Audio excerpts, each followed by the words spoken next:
All right. Welcome to episode 2! Ruined the pacing.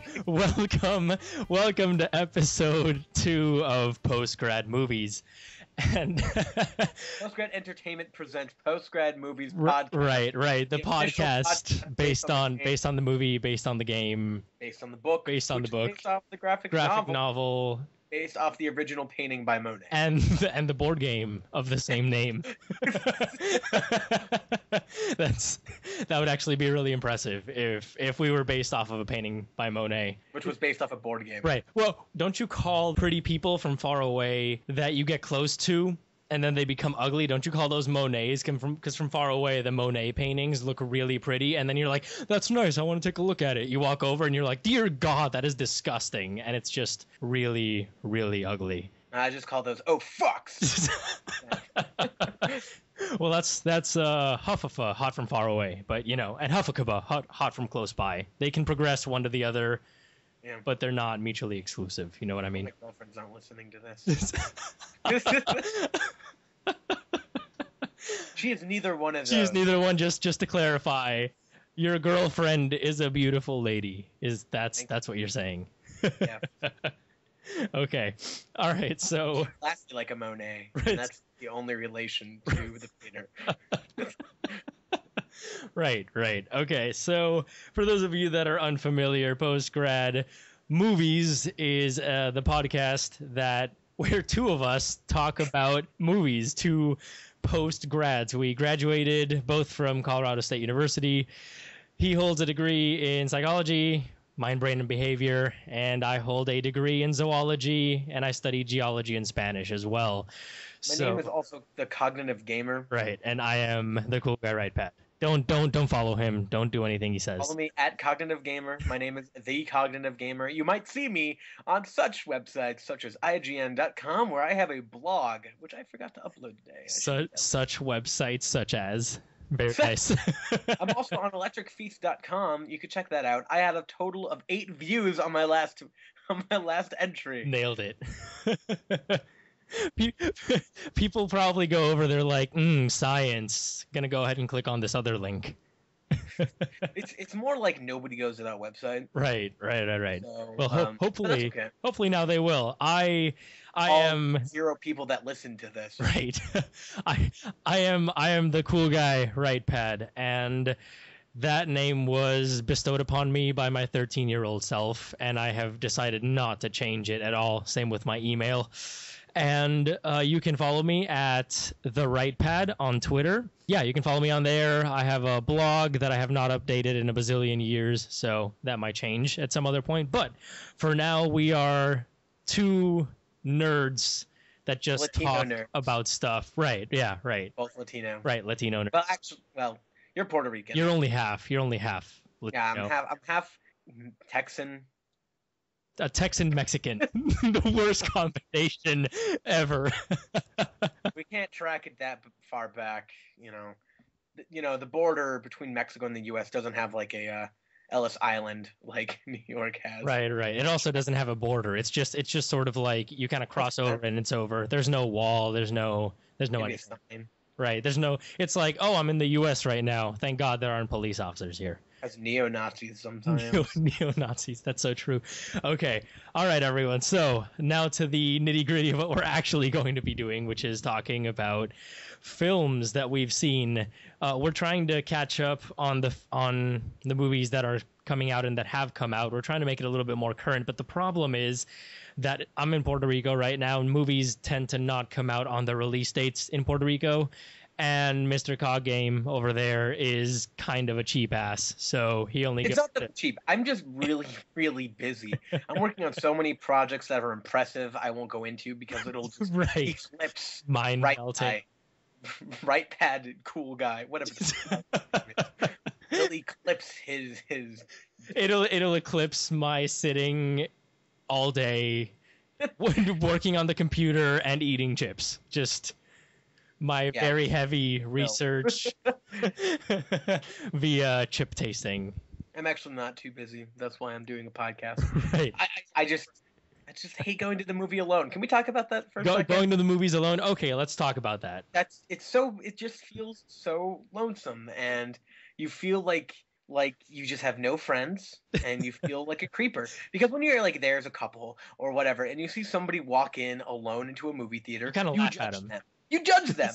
Like, you're like, this guy's a creeper. That's true. Like, he's doing nothing. He's having an innocent Saturday afternoon. He buys himself his little popcorn. He goes to the movies. And you're like, this guy has a really sad life. It's true. I don't want to be that person, especially when you're 20 years old. I don't know. Going especially to comedies, you can feel the lonesomeness of that. I mean, I can do dramas by myself, TV shows, movies. I can do those by myself any day. But when it comes to comedies, I'm sitting there and they make jokes, and then I'm like, aha, and I kind of look around me, and then I get sad. You know what I mean? You know what I mean? You're looking for people to laugh with at the movie. Yeah, it's a social event. Exactly. And if you go alone, you don't have that social event, and then you start talking to random people, and it's creepy. I don't want to be that guy. I don't want to be. You don't want to be that guy. I don't. It's like that one time when we all went to see Lion King when it came out in 3D.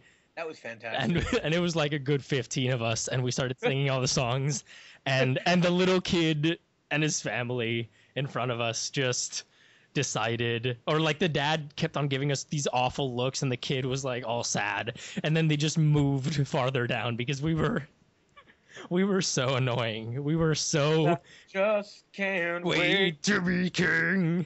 No, stop. That was exactly what it was. It was like it was just singing wonderful music. Because and the movie was awesome, and it was Lion King, but we totally ruined that one family's outing.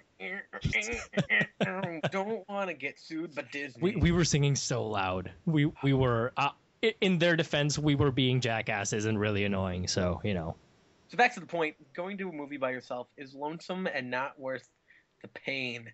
So I have to find a group of people that'll go to movies with me. Again, unless you're watching a drama. If you're watching a drama, I can do it. I don't think you can watch a drama. Who am I going to cry on? I need that shoulder. You can cry on your own shoulder. You tilt your head slightly to the side and lay it on your own shoulder and then cry. My shoulders are too big and my neck is too small. I can't reach them. You can't. You're looking for support, and not even your shoulder will help you. Yeah, I can't do it, man. All right. So what do we do with this pod? What's next? So what do we do this week? What did you do this week? Okay. Well, what did I do this week? I watched a number of movies and edited the stupid videos that you wanted. Not edited, but like tried to fiddle around with them because he sent me really low quality. So I've pretty much just been sitting here. You can just trash those, I feel. Hanging out. That was so take 2 for the videos. That's pretty much what I've been doing.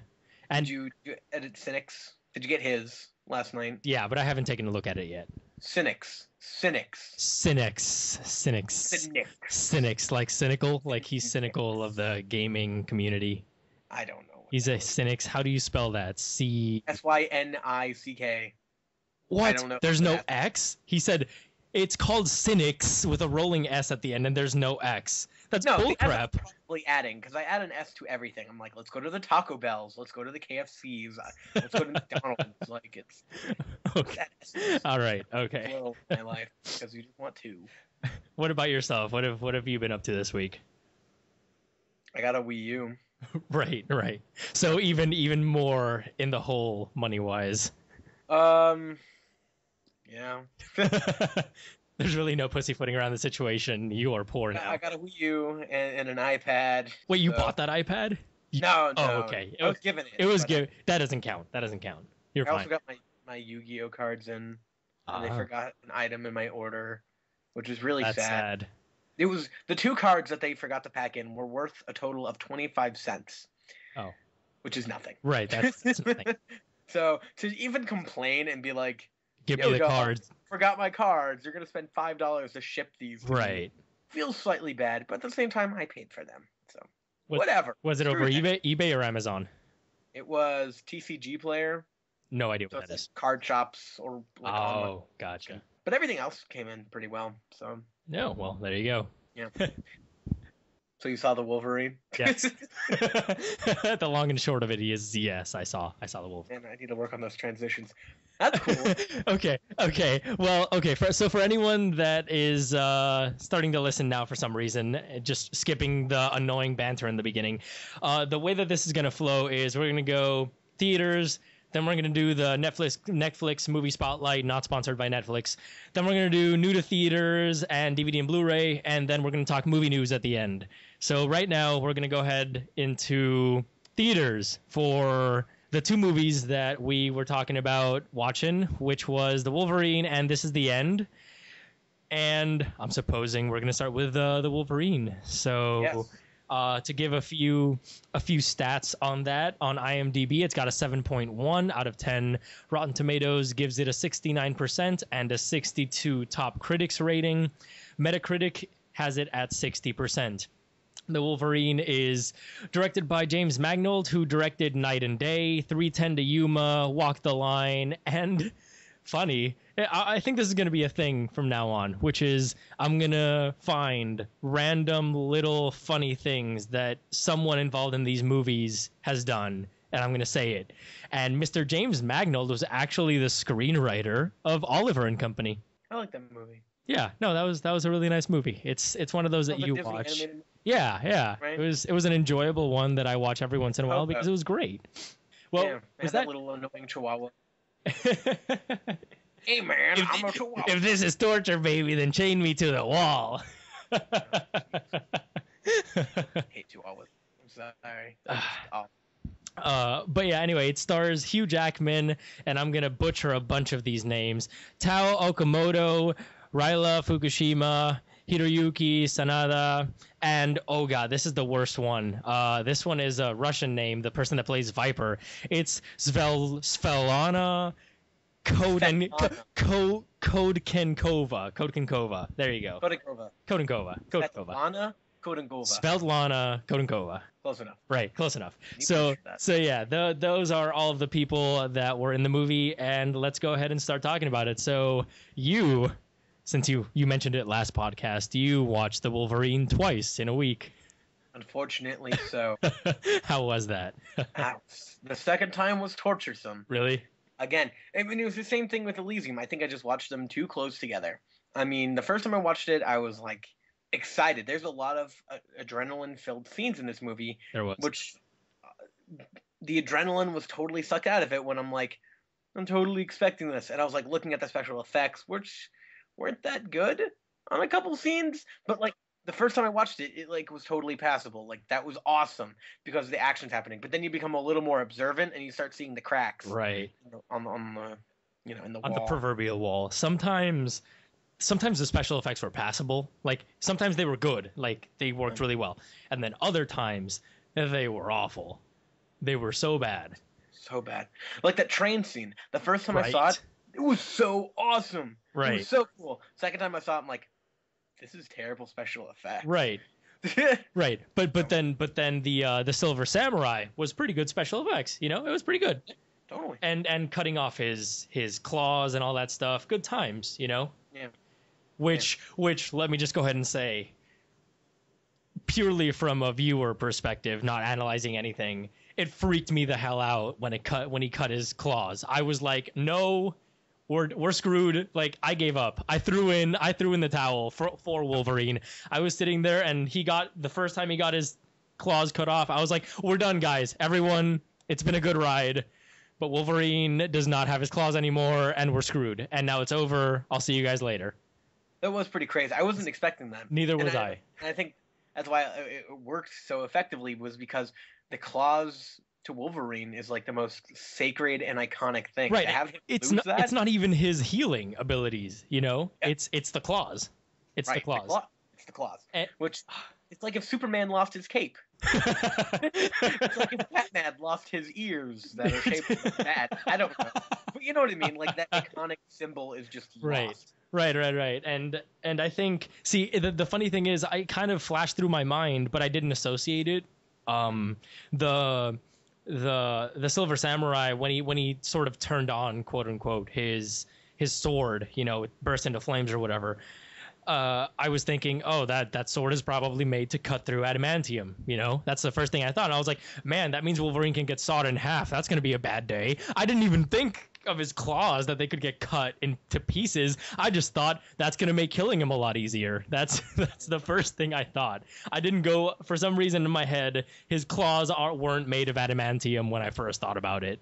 Which, well, no, I mean, his claws were made of adamantium, but I mean, you would have never thought like that would have been the easiest way of like taking his powers. You think maybe just a nice simple head crack would do it? No, his bones via Right. his claws. Just kind of ridiculous, but I mean, it worked cinematically. Right. Logically, because it's maybe a spinal tap would have been nice. I don't know. Exactly.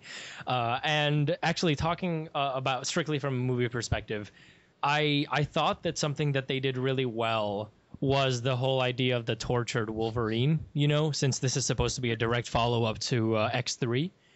I thought that they did the tortured Wolverine really well, and that the fact that he was being haunted by the ghost of the person he loved from his past was done really well. Yeah. Oh, Phoenix. Yeah. Whatever she was. But I guess it would be Jean Grey. Yeah, I think that was really good. I mean, it was an emotional side of Wolverine we haven't seen before, and it really aided a lot to this movie, especially when it just focuses on the Wolverine.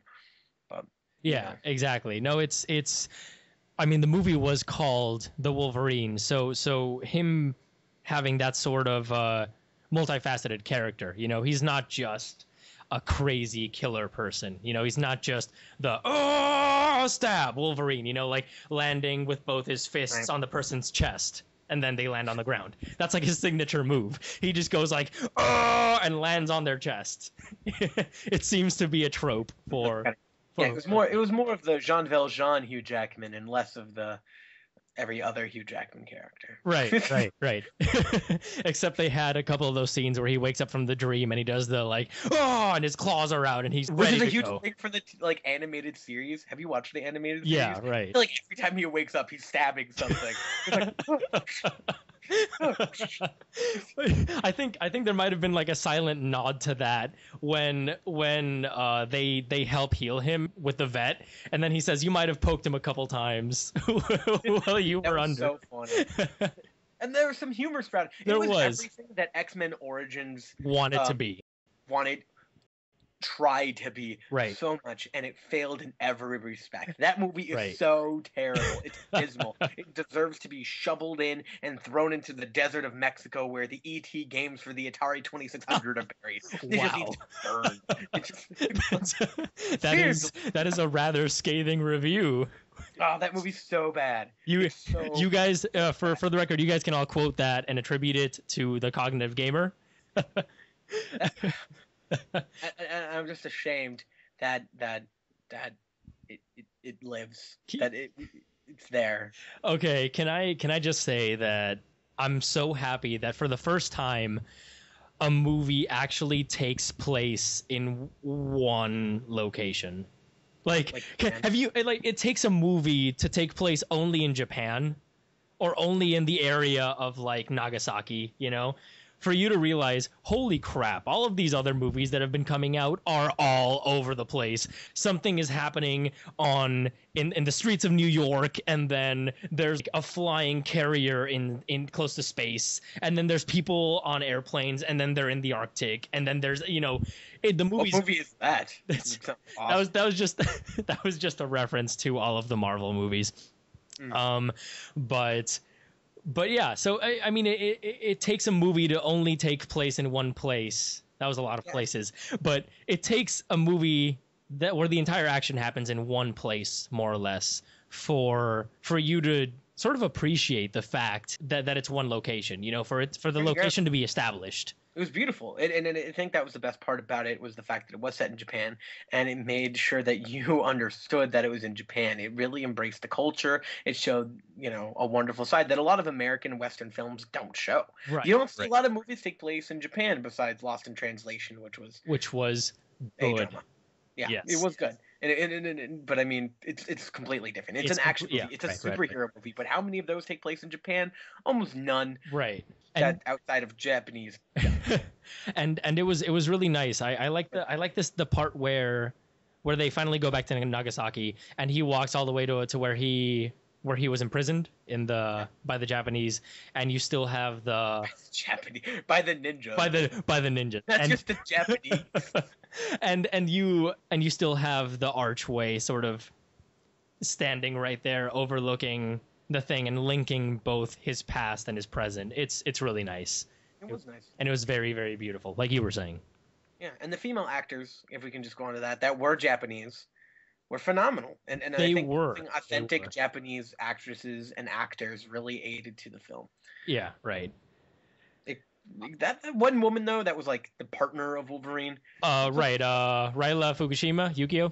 Her name is Yukio, which sounds so close to Yu-Gi-Oh! I couldn't take it seriously. Anyway, move on. Her eyes were like on the side of her head. They were, but that made her kind of like more killer-esque. You know what I mean? I mean, it aided to her character to be slightly off-putting in looks.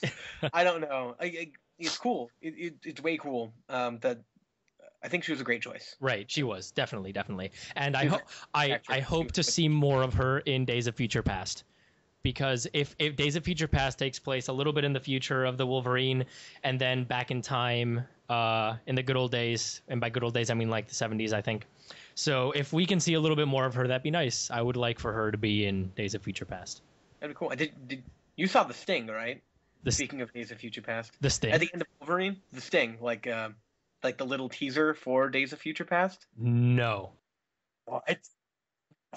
You have to look this up right now. Like, Magneto comes back, and Professor X is there. In the end. Yes. God damn. So this is like a clip after. Is it after the credits kind of thing? Yeah, it's like in the middle. What? Yeah. Ugh. And he's like walking through the airport, and then all of a sudden. All right, like, fine. Wait a second. Don't say anything. All right. Are you watching? Sorry, viewers. I'm gonna go ahead and go onto YouTube and see if I can find this little baby. Okay. Can take like a 5-minute break? So Wolverine. Let's take a 5-minute break. I think it's better if we cut it and then we just like come back and you're just like, oh. Okay. So I clap. Okay. So we know Okay. All right, everyone. So we're gonna go ahead and take a quick jump. 5-minute breaks. You won't notice it because it's just gonna jump. But when we come back, I will have finished watching it. All right, I'm gonna make coffee. Okay, I'm gonna go ahead and watch it right now. I need to tell you something very serious right now. What's that? What's that cool guy? Holy crap. Wasn't it amazing? That was fantastic. Holy crap. That was fantastic. How could you miss it the first time around? It's so good. I know, but it was fantastic. It was so good. It's. I got goosebumps. But I got goosebumps when Professor X is like rolling through the people. No, and the fact that they showed Trask Industries, which is the main villain people that makes the Sentinels to kill all of the mutants in Days of Future Past, and freaking Magneto with his powers back again. Oh my god. And both of them working together, right? Going after so what is the plot of Days of Future Past? I don't know. I'm really worried about that movie because it's just going to be too convoluted. It's going to be like 2 Professor X's, 2 Wolverines, 2 everything. But see, the thing is, I think they're going to do a good job because I feel that there's a really good story to tell here, even though it's going to be interesting to find out how the heck. Oh, very nice. X-Men First Class. That's right. Not still in its original packaging. I need to watch this again. It's so good. It's so good. It is so good. I'm still sad that the black guy who still dies. Darwin. Okay. All right. Spoilers, by the way. Right. I don't know if you knew that. Our podcast is just a full hour of spoilers, pretty much. Like rotten meat, just spoiled. Wow. Apparently, it's a full hour of spoilers covered in a healthy dose of really crabby puns. Thanks for that. You're welcome.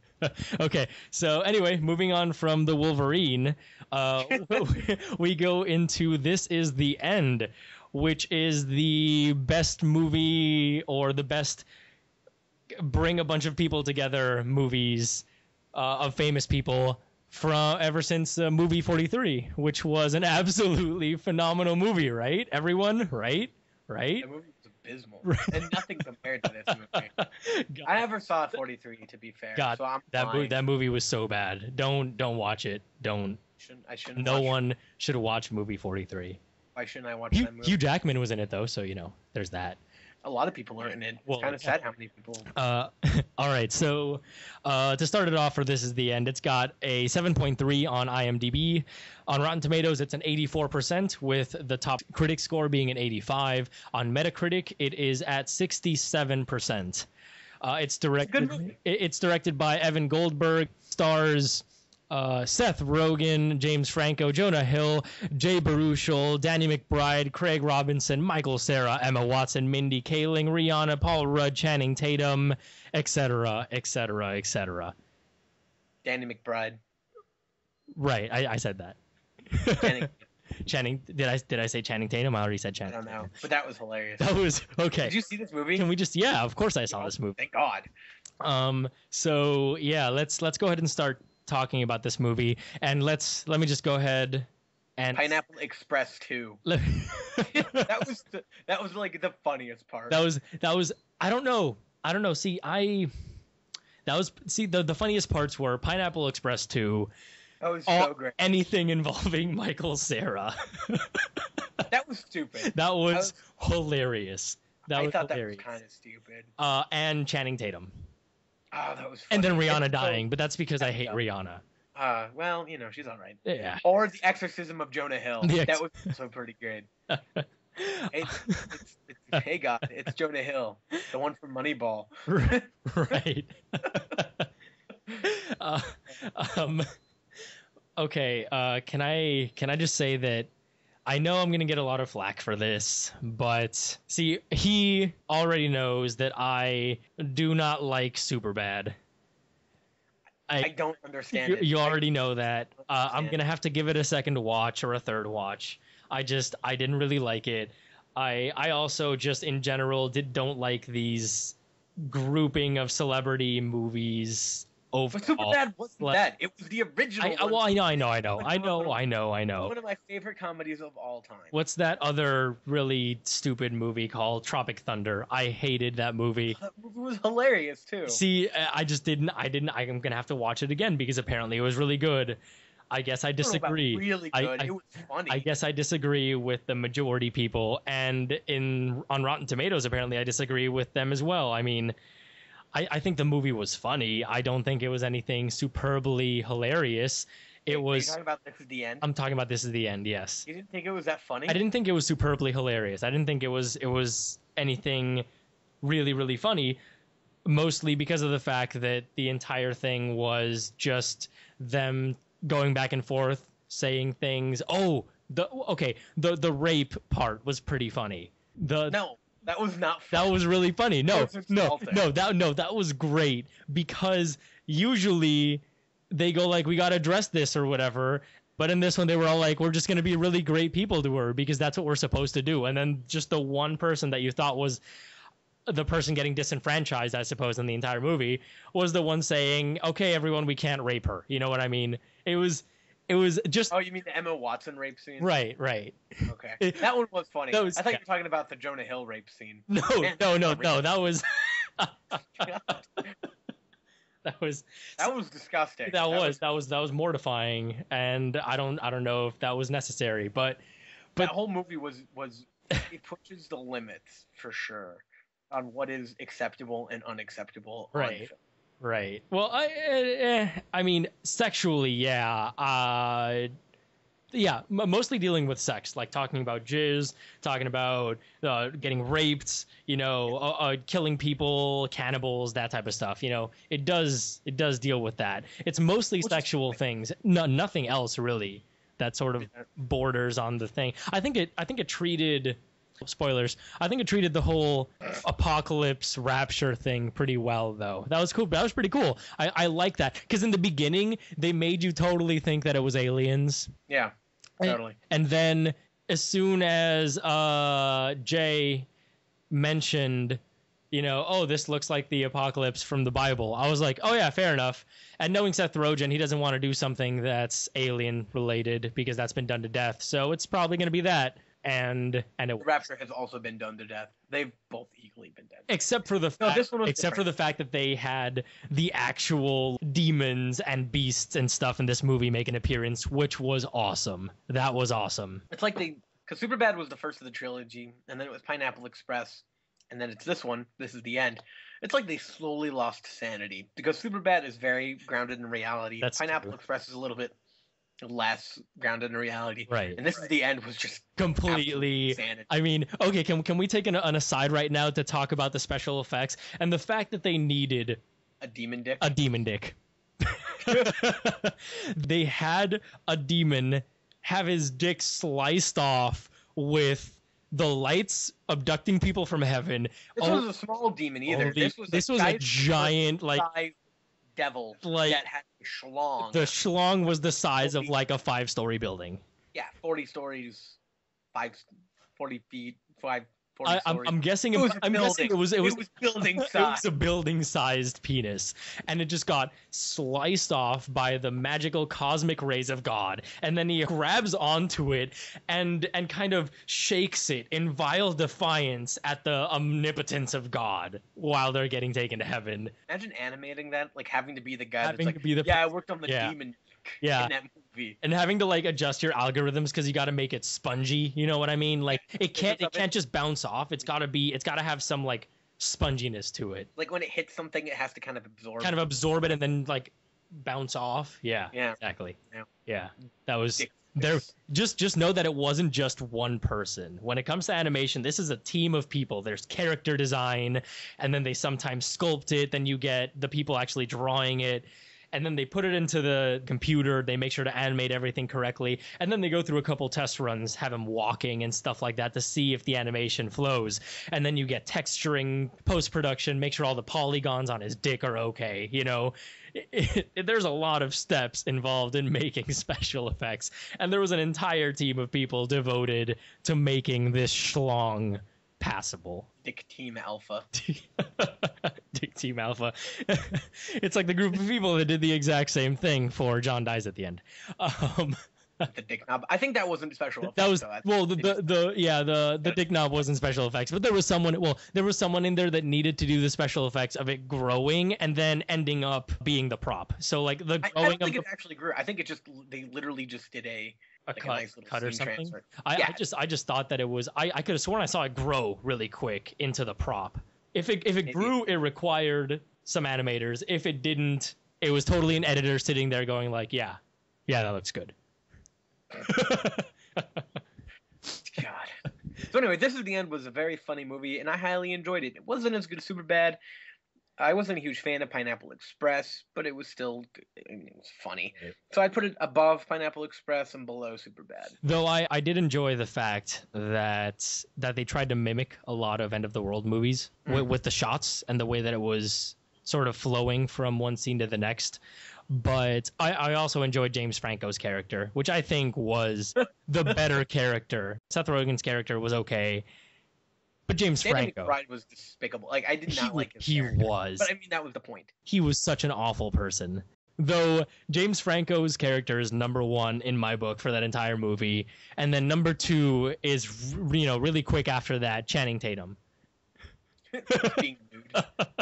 Was he actually that character? That was Channing Tatum. Yes. That's so terrible. Yes. And fun fact for anyone that doesn't know this, but in movies, whenever you have a character playing themselves, Seth Rogen playing Seth Rogen and stuff like that, if it's like that character, if the person is actually being themselves, if they're not acting, if they're just behaving like they would normally, it usually says something like Seth Rogen as himself or James Franco as himself.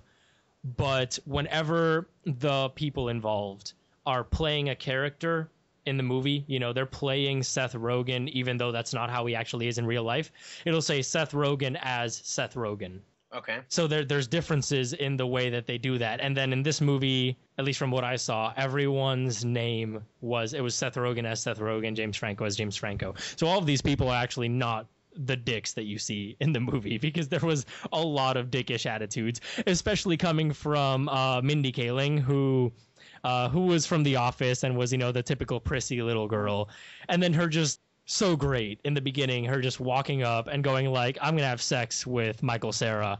I hear that he's probably one of those like really quiet kids whose dick is enormous, like it was a great introduction to her. The Michael Cera orgy was kind of funny. That was, I love how he's just staring at Jay when he's going to the bathroom. He's just kind of staring at him going like, oh, it's okay, man. You can use the toilet. It's okay.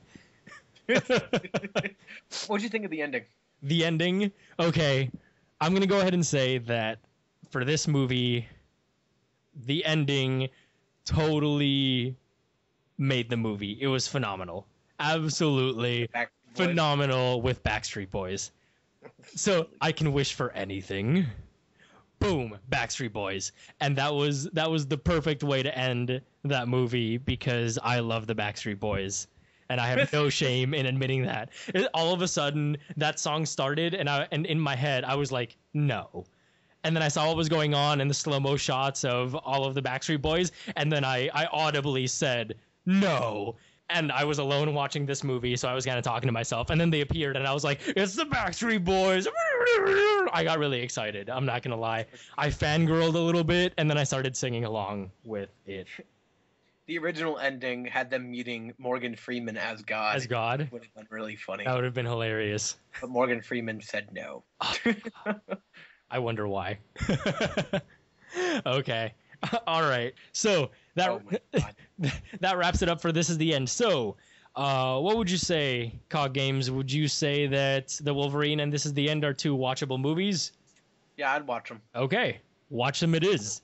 Yeah, I'd watch them. All right. So, moving on, we are going to go into our Netflix movie spotlight, not sponsored by Netflix.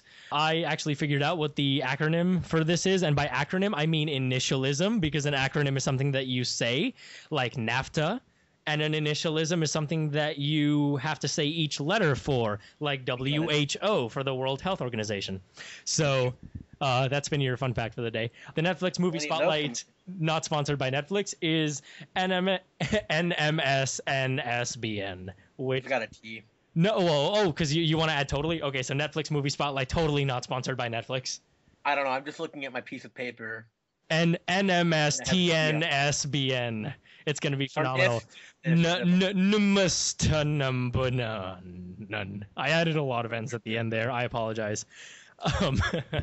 So Iron Skies. So the movie is Iron Skies, and the way that the Netflix movie spotlight, totally not sponsored by Netflix, works is we kind of decide to watch a movie that either we're interested in seeing, not because it's good, not because it's bad, just that we're interested in seeing it, or the name sounds interesting, or one of us has heard about it, or we get suggestions from you guys. And this one, Iron Sky, was a movie that I had seen that was in production like 3 years ago or something like that, and I thought it would be something really interesting to watch, because what is better than a movie whose plot revolves around the Nazis running to the moon in 1945 and then coming back to attack Earth in 2018. So I thought we should watch it, and here we go. We're going to start talking about it now. So if you haven't seen it, go ahead and see it and then come back. Okay. IMDb rating gives it a 6. Rotten Tomatoes has it at 36%, and the top critics score, I believe you need at least 4 top critic scores to have an actual top critic score.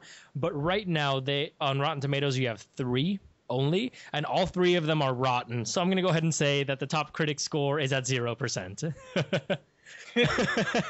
On Metacritic, the same thing. It needs at least 4 critic scores, and it doesn't have that. But the 3 critic scores are 50, 50, and 40. So averaging that out, that's 46.66%. So we'll call it a 47% on Metacritic. And much deservingly so. Okay. Okay. So this movie stars Julia Dietschy, Christopher Kirby, so hot, Gotts Otto, Peter Sargent, and Stephanie Paul, among others. Okay. So Julia Dietschy, she was, okay, we're going to go ahead and have to start talking about women and or men being blatantly attractive in movies, because Cog Games and I have a totally different view on the topic, which we've discussed at ends, and for a very long time, long time, over and over again.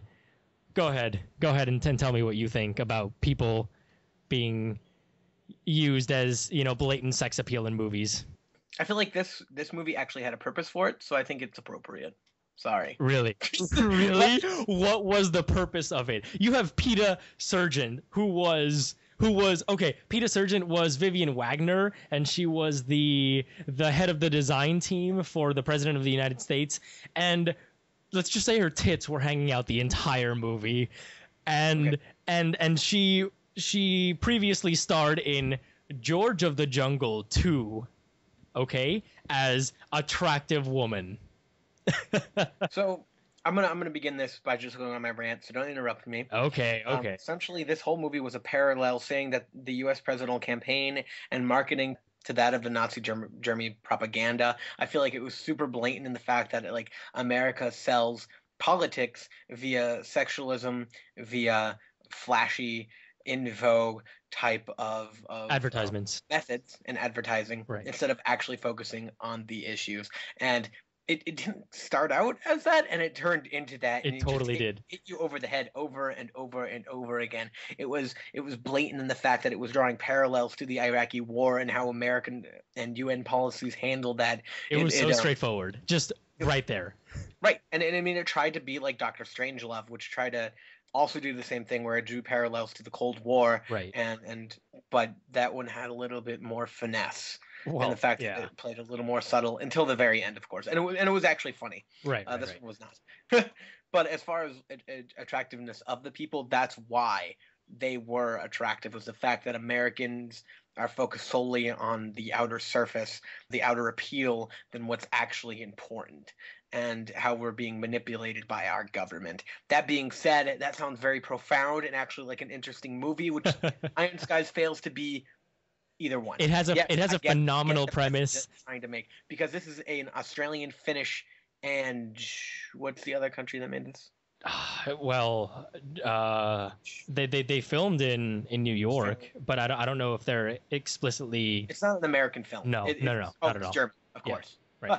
It's a German, Australian, Swedish film, and it was very blatant, again, anti-US and anti-war. And I got that. I totally got that message. It was cool. The fact that it kind of turned this bizarre indie idea of having Nazis on the dark side of the moon being used as some kind of as a symbol, even though it's wacky and totally outlandish, which again played into the message that I was trying to convey. Right. And I think it succeeded in that. It just didn't make for an entertaining movie that was worthwhile. It was a waste of time, essentially. I found myself bored. I get your message. It's been told. It just was poor comedy. It was, bad acting. It didn't make logical sense at times. It didn't at all. But I completely agree. I know what you mean about the Americans being obsessed with sexualization. I can understand that from the point of view of PETA, who was the person that I was talking about, Vivian Wagner, and again the President of the United States, Stephanie Paul. With Sarah Palin. She was totally Sarah Palin, and they worked so well. She did a really great Palin. Come on. Come on.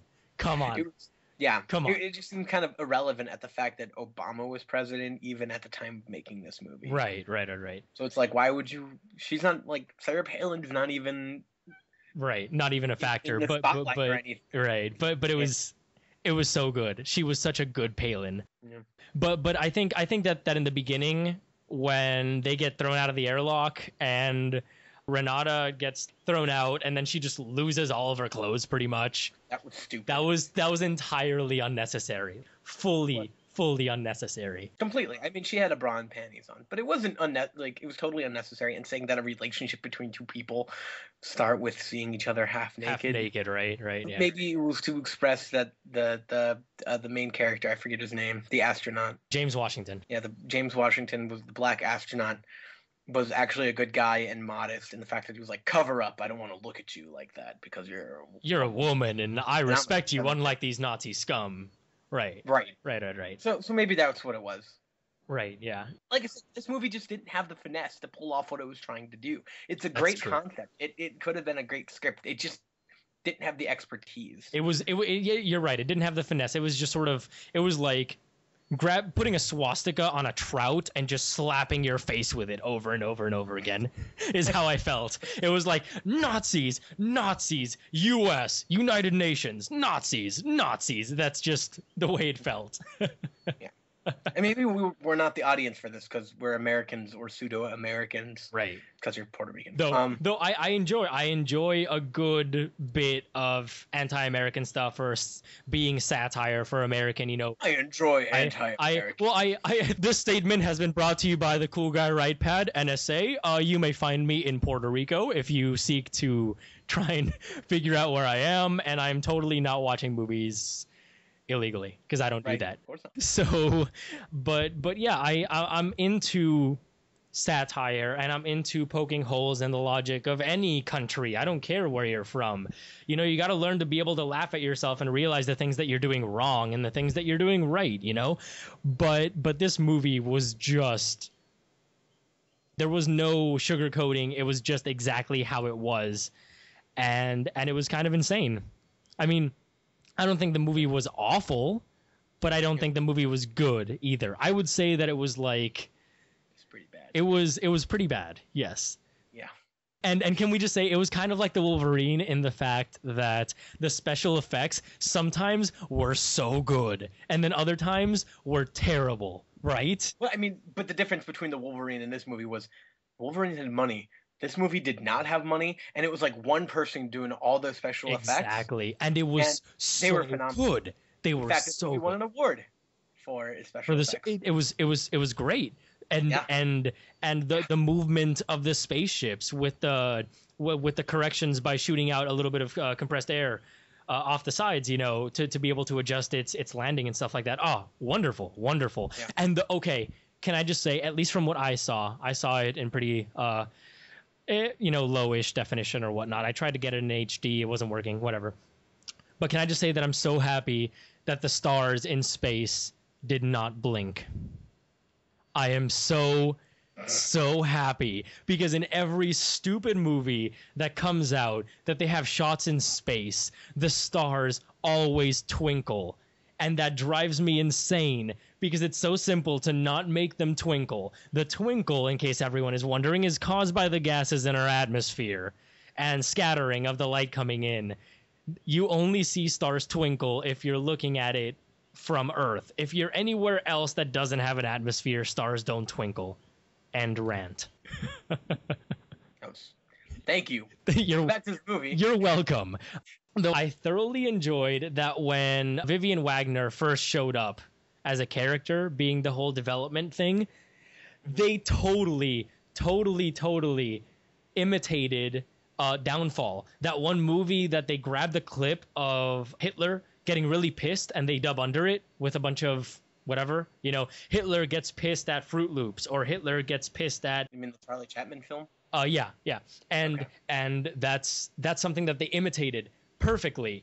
It was almost shot for shot with, you know, Hitler reading the maps or whatever, and then all of a sudden he gets all pissed and he puts his hand down and then he says, everyone that's not, you know, ahead of something, leave the room. And then they're all outside and then she just Hitler starts screaming, going like blah blah blah blah blah blah at everyone, and they're all scared. And then you get a shot of the outside in the hallway of everyone listening in and getting kind of scared and kind of like crying a little bit. And that was exactly the way that they introduced Vivian Wagner's character, and I thought that was great. They did that really well. Well, she was the head of propaganda, essentially, and that movie was propaganda, right, which was used as pro-Nazi propaganda. It definitely used that movie in a lot of ways. Right. So I thought that was done really well. So there were there were things in the movie that were done exceptionally well, and then there were other things that were done god-awfully. You know what I mean? So the ending was just terrible. I think, like, as soon as they got back to Earth, or got to Earth, it was stupid, and then it got interesting again, and then it got just full stupid. Right. I don't know. Though I thoroughly enjoyed the the fact that when they were sitting around the United Nations Security Council table, and they were like, did anyone not arm their spaceships or their satellites? And then Finland kind of raises his hand. That was pretty funny. Yeah, there was a couple funny jokes, but overall, it was dated. Right. Can we stop talking about this movie now? Except to say that there's a sequel. There's a sequel coming out? Iron Sky's The Coming Race. It was crowdfunded on Indiegogo. It raised its $150,000 goal. Dear God. It'll be coming. Well, I guess we're going to have to do another Netflix movie spotlight, totally not sponsored by Netflix, on the second part of Iron Sky. In like 4 years when it comes out. Probably like 5 years after the dude finishes all the special effects. Yeah. Yeah. Well, I mean, let's get real here. At the end of the movie, did you notice that it, like, I don't know if you saw, you didn't see it because I watched it through your Netflix account, and you stopped right when the movie ended on Earth. It's so bad. The credits. So this time I get to say the end of the credits scene. So the credits roll, and the camera keeps flying away and flying away and flying away, and all of a sudden, at the end of the credits, the camera goes over Mars. And you see a satellite on Mars, and then it ends, and you're like, what's on Mars? What is on Mars? And I believe that's what's going to happen. There's a Nazi base on Mars. Or a Russian base. Or a Russian base. Totally Russians. Plot twist, North Korea. Oh, that would be good, too. The Great Base. Yeah. Okay. All right, so Iron Skies, watch or don't watch? Don't watch it. I would not watch that. Don't watch it unless you have tons of alcohol and a lot of friends. So that's what you do with these bad type of movies that are so bad it's kind of funny. You get drunk and you talk about it with your friends. I would not watch it alone. I wouldn't watch it. But I would say watch it if you're into cult films, because this is totally a cult film. Totally. But even then, I don't know. I'm trying to look for a plot of the new movie. Yeah, it's not that. That's fine. All right. Okay, so moving on, we're gonna go ahead and head into new to theaters and DVD and Blu-ray. But before we do, I want to let you guys know, if you have any ideas for any movies that we should watch, we tend to decide on the movie right after we finish recording the podcast. So as soon as it's up, give us some ideas. We'll research them and see if we pick one of them. And if we do, we will let you guys know. Okay, so moving on to new to theaters and DVD and Blu-ray. We have, first of all, new to theaters this week is Cloudy with a Chance of Meatballs 2. There's a leak in the boat! Get back in here, Tyr! Oh, that movie looks so great. Butter. So that trailer is so phenomenal. So it's filled with puns. It's so good. So this movie is directed by Cody Cameron and Chris Pern, and Cody Cameron, the only thing he's directed is Open Season 3, but he has done the voices for characters in Shrek 1, 2, 3, and 4, as well as Madagascar. He was Willy in Madagascar, and in Shrek 1, 2, 3, and 4, he was Pinocchio and the Three Pigs. It's kind of now I'm a little cautious about this movie. Right. It's directed. Though Chris Pern has done. He's a storyboard person. He's an artist, and he's done work on Surf's Up, Cloudy with a Chance of Meatballs, Pirates, Band of Misfits, Open Season, and Titan AE. So great movies. Great movies. And spanning everything from, typical classic hand-drawn animation, 3D CGI type of things, and claymation, which Pirates Band of Misfits was. And it was great. So they definitely have the skill set to be able to do it. Maybe not directing-wise, but as far as making a fantastic animated film and giving it a good feel and good voices, they've got some chops. So I'm really excited, but that's because I saw Cloudy with a Chance of Meatballs 1, and it was great. It was great. It was funny. It was witty. It delivered the jokes when it needed to. It was, I don't know, it was just so charming. It was such a charming movie, I really enjoyed it. Yeah, I'm really excited. I'm actually probably going to go to the movie theater this weekend to watch it. Very nice. Well, I hope it comes out here. And if not, we'll talk about it and I'll pretend like I've seen it. Or something. Or something. I could for you. like totally illegally. Right. Just bring a camcorder in. Right. I'll make sure to go to the 3D one, so like the whole movie's like. So it looks great. Just make sure you put like one of the lenses of the glasses onto the camera. Wait, would that work? No. If you had the 3D glasses, would that work? If you filmed it and I had the 3D glasses, depending on the camera, I would say it would work. But putting the glasses in front of the camera would totally not work because. No, I know that wouldn't work. Because of the way 3D works. You watched it. I guess why wouldn't that work? Because the glasses depolarizes. Yeah, maybe. Yeah, we'll see. We can try it out. No, we should not try it out. Okay. Coming out this week. Okay, the next movie is Don John, which is directed by Joseph Gordon-Levitt, and it stars him and Scarlett Johansson, which is everything that anyone needs to know, because it deals with porn, weightlifting, and church and family and stuff, as per the trailer. I mean, it looks okay. I mean, Gordon-Levitt is directing. He wrote the movie. And of course, he has himself as the lead character, and he put Scarlett Johansson as the person he has tons of sex with. So He's a genius. He's like, yeah, I already got paid. This is whatever. Right, I got paid. The sex with Johansson is extra. Yeah. It's just a little bit of sprinkles on top. Yeah, totally. Well, I think Johansson was like, I'm gonna write a movie and try to get myself laid. Genius. I feel. That's true, though.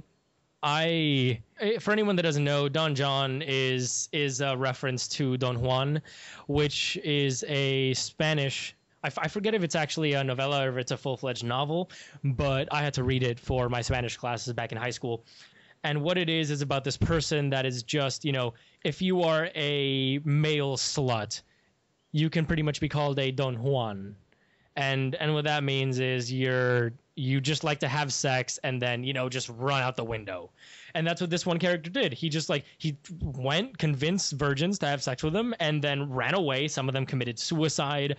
Others got really pissed and wanted to chase after him, and he just kind of did that throughout the entire book. And it was interesting. So this is a reference to that. And I don't know how they're going to go ahead and frame this into the movie itself. Maybe with porn. I don't know. Probably with porn. For me, the movie just seems a little bit pretentious. It seems like I know exactly what Joseph Gordon-Levitt is trying to do, which is he's trying to, again, like Iron Sky, draw parallels with the way that the American media and movies and stuff does certain things, sexualizes movies, and also the way that everyone handles porn and the sexualization of women and mistreatment of women, and also double standards for males. I can see that. But at the same time, I don't know how we can do that without coming out being... To paraphrase, essentially it's drawing the parallels between a man watching porn and a woman watching chick flicks, and how they're the same thing, as they both are promoting false standards. Unrealistic expectations. Yeah, exactly. That's precisely what it's trying to do, as far as what the trailer is displaying. Right. But we haven't seen it yet, so we'll talk about it later. We will see what happens when it comes up. I will watch it, and we will talk about it. Okay, so moving on, new to DVD and Blu-ray is Iron Man 3, which stars Robert Downey Jr., and I'm sure we both thought it was a fantastic movie. It was pretty good. Yeah, I liked it. It was thoroughly enjoyable. I saw it twice. Very nice. But it's entertaining both times. It was? Well, that is a breath of fresh air. Isn't it, though? It was a great movie. It was long, but it was a good movie. Right, it was. I love that twist. It was enjoyable.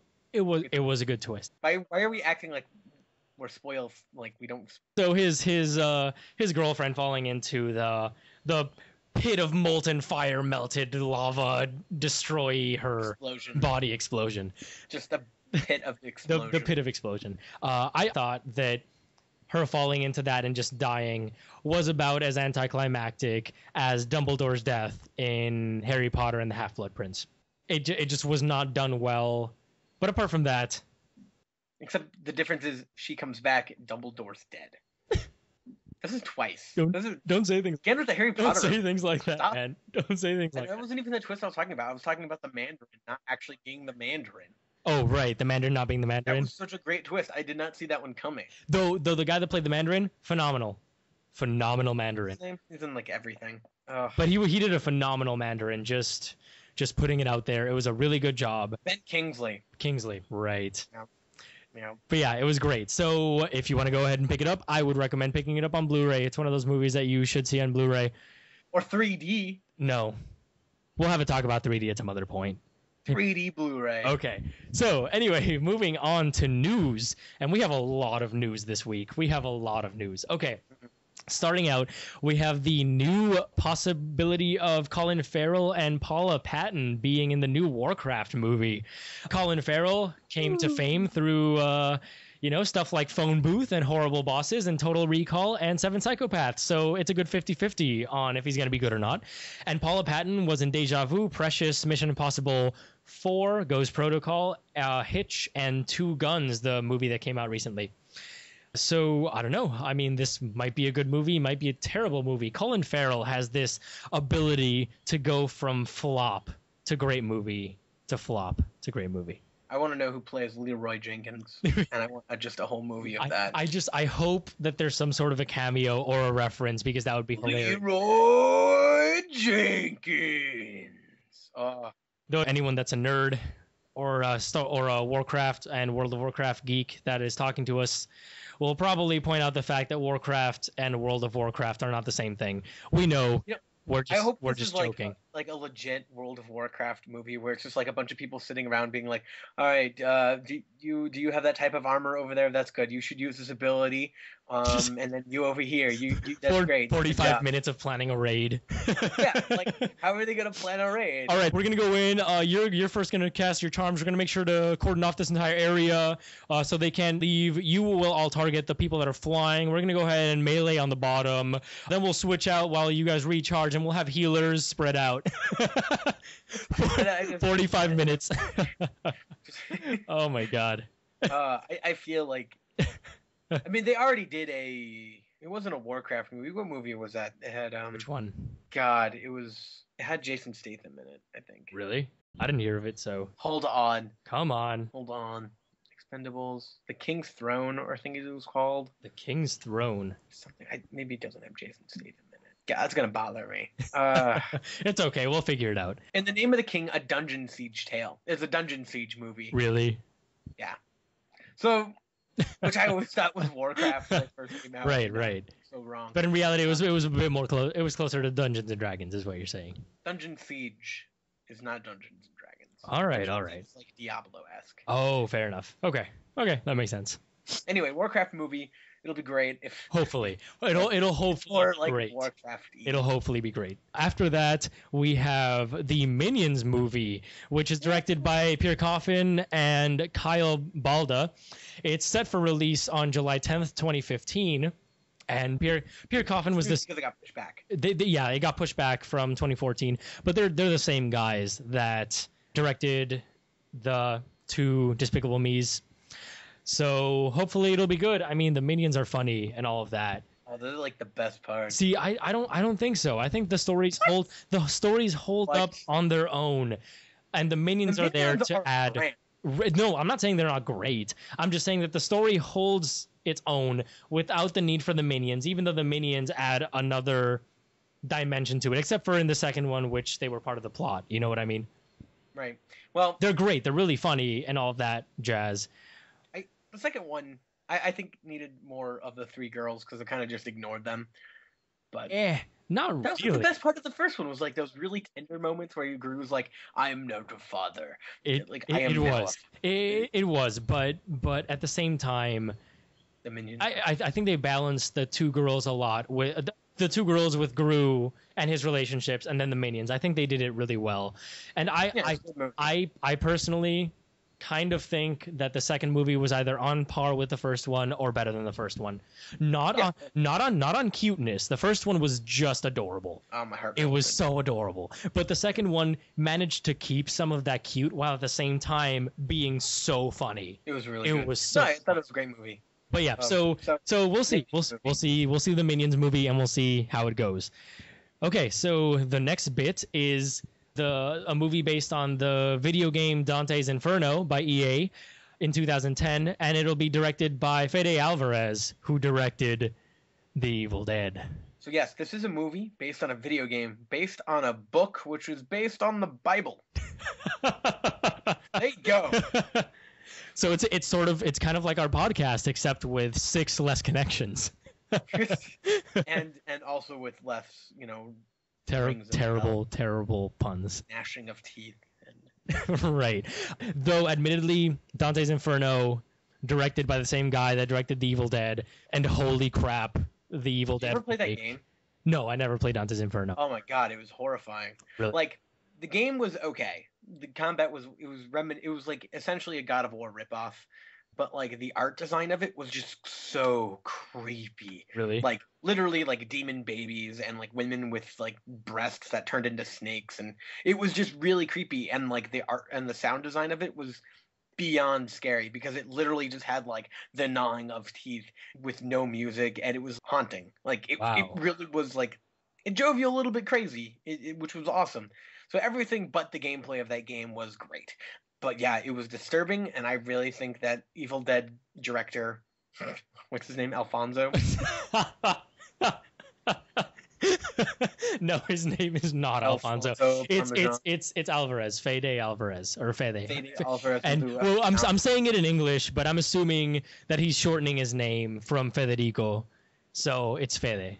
He's gonna do a phenomenal job with skin falling off of beasts. Dear God. Like torn off with just and people being ripped to shreds, and yeah, the story's not gonna be very good. Well, we don't know that. Look amazing. If they get a good screenwriter, or one that's at least competent, holy crap! It's about a guy who goes to hell to save his girlfriend. It's pretty cliche. Right.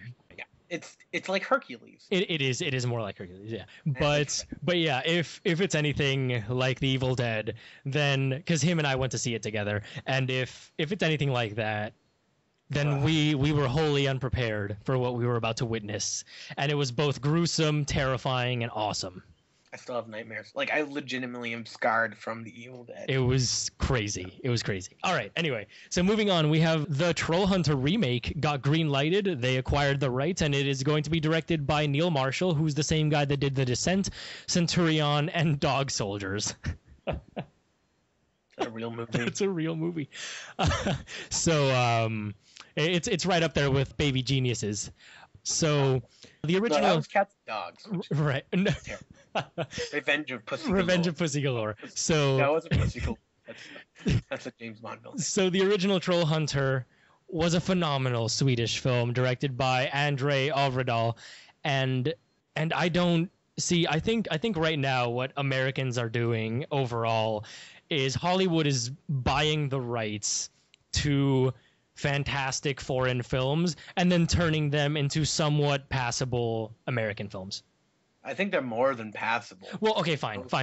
So they're turning them into okay movies, like 70%, down from 70% is pretty good. It is, but it's down from the 90-something% of what the movie used to be.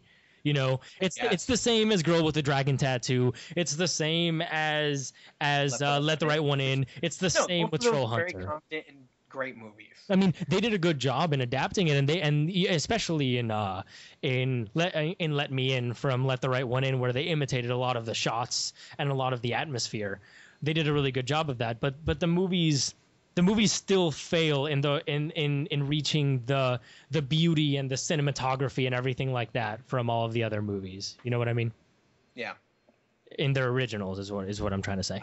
Like, there's definitely not a need for them, but then again, if you want to bring this movie, because how many people have seen Troll Hunter? That's true. Though, if I'm not mistaken, it is available for streaming on Netflix right now. It is. So I would highly recommend anyone listening in that hasn't seen it to watch Troll Hunter.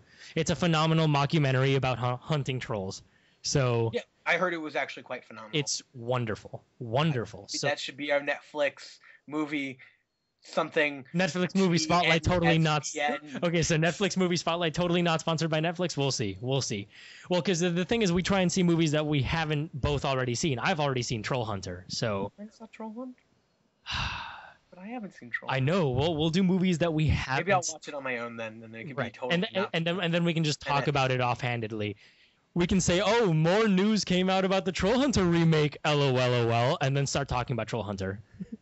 Or we can just start talking about Troll Hunter. Nobody listens to this crap anyway. Right. Just because we feel like. All right. Anyway. No, literally nobody listens to this. If you're listening to this, you're literally the only person. And we want to say hello and thank you so much for listening. Please email us. Right. And just like, I listened to your podcast.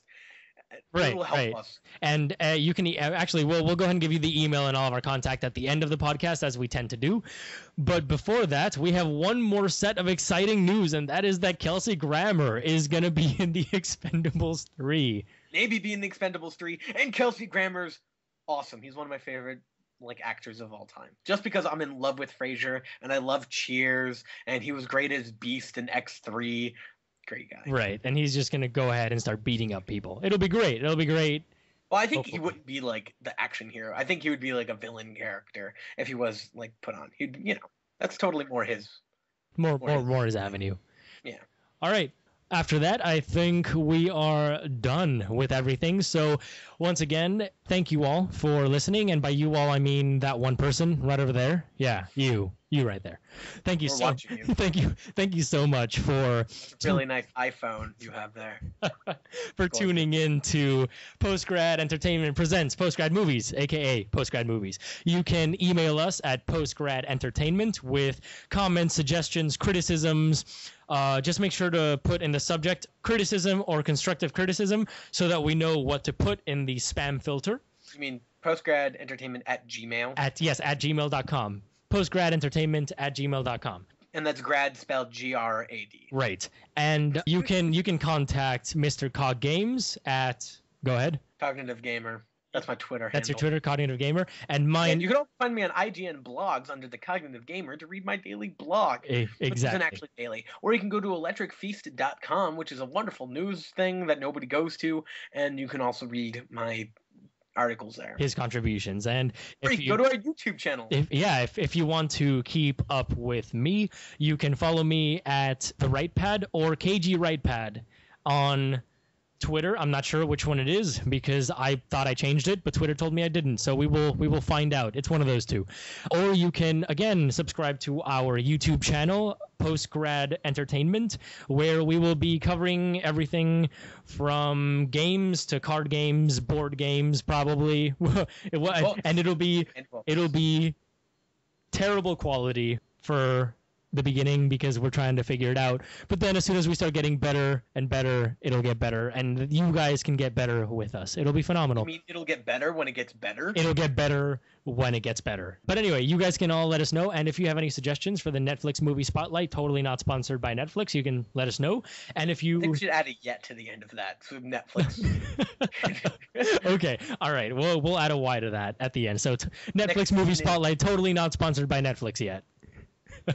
Okay. Ellipse. You need an ellipse. An ellipse. Okay. Okay. All right. So now we are done. So thank you all very much for tuning in, and we will see you when we see you. Thank you.